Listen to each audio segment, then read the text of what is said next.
While brainstorming for this week's video, I thought about how sometimes a device can look like it's super complex, but when you break it down, it can easily be constructed and even built upon further.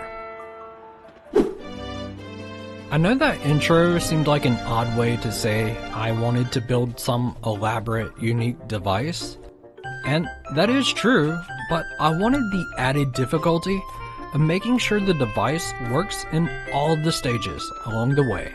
So, to start off, I'm gonna be making a plane that almost resembles a wing, but won't be too hard to recreate for yourself. In order to do this, I'm using a railing material, which I've went over how to get before in past videos. Now, to make the body of the plane, I used a total of 4 railings. I placed 2 in an X pattern, then simply added the other 2 off the sides. I started with only 2 fans placed at a slight angle, as well as a control stick. However, at this point, the plane wasn't the best to control for flight, and I wanted something that was easy to use. So, eventually, I added a 3rd fan on the back. This did improve its usability, and make the plane control significantly better. However, you constantly had to pull back on the stick, otherwise the plane would just tilt forward. This might not be a deal breaker for some people, but I find it annoying. In order to fix this, I added 2 stabilizers on each side. And when I went to test it out, I saw this didn't allow us to go upwards, and it slowly made us lose momentum. However, it did keep the plane straight. So, I tried only 1 stabilizer, and it worked, at the cost of being able to go up and down easily through the sky. Outstanding! Now that our device has had multiple iterations up to this point, I think it's time to make the device more unique. I want to attach more rails, but this time, I want them to flap like wings of a bird or something. To achieve this, I pulled out 2 construct heads and 2 more rails. I incorrectly placed them quite a few times, and the effect wasn't working like I wanted. At one point of examining the motions of how everything was working, I thought I had it figured out. But when I cut the device back on, it ended up looking like I had oversized windshield wipers. So yeah, that was a great result.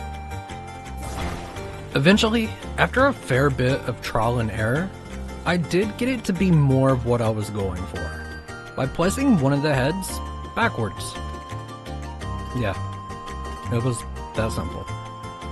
And this ended up being the plane with wings. Yeah, I'm not really a fan of this.